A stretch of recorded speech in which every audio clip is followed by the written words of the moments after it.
This is Yendra Chekan from Valuing Voices. Please see this at www.valuingvoices.com. It's written up in a blog under Lutheran World Relief.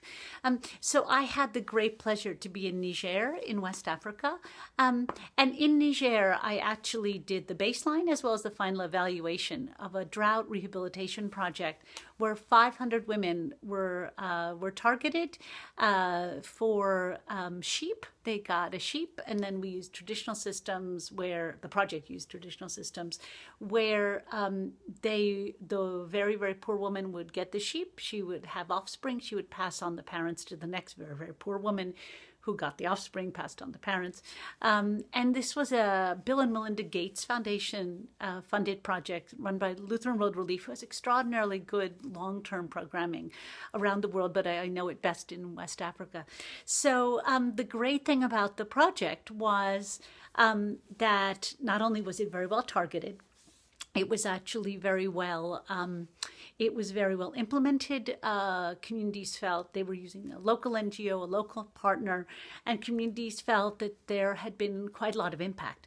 The project put in wells. They put in some systems for saving animal fodder, so the animals would have enough to eat during the dry season.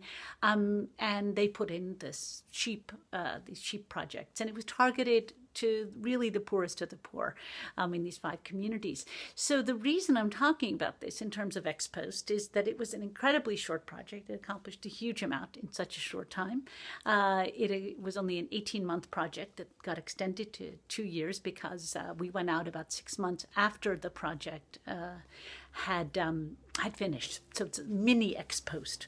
And so what was most interesting about it was that we went to talk to the women. Of course, I'm a woman, so we went to talk to women and men, and we found out that for some women, the project had extraordinary results. The women's income increased from 5 to 30%. Now we said, is that only due to the sheep? And it turns out, no, the wells were the main impetus, because if women didn't have to go every other day for 7 hours, they had to walk 3 hours to a well, wait for an hour to get the water, and walk 3 hours back every other day.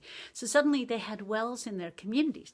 And so what they could do is they could actually do small projects. They could make food, bring it to market. They could go and do quite wonderful, weaving of mats, but also they could make their husband's lunch. They could actually make their mothers-in-law tea. They bathed their children. They were able to finally have a bit more of what we consider, a middle-class life. And so those women were really, far better off. They were just, they had time, they had income, their husbands appreciated them. And at the end of the project, we were really shocked because we found out completely, truly by accident, I have to admit, as the evaluator, we were leaving. We said, oh, were there any other impacts? And these women were saying, yes, we're 3 different ethnic groups, and we're now going to each other's weddings and funerals and baptisms, and so the community is much closer together. Oh, and as we're walking to our cars, one woman said, oh, and our husbands no longer beat us. Excuse me? Your husbands no longer beat you? They were like, oh, yeah, it's so fabulous. They love us. They think we smell beautiful, and we're there for them, and we are bringing in income. And I said, how widespread is this?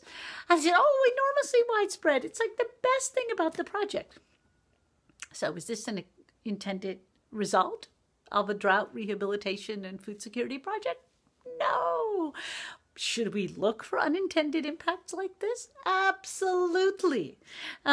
So I'll keep you posted where else we find results like this and the few ex posts that have been done.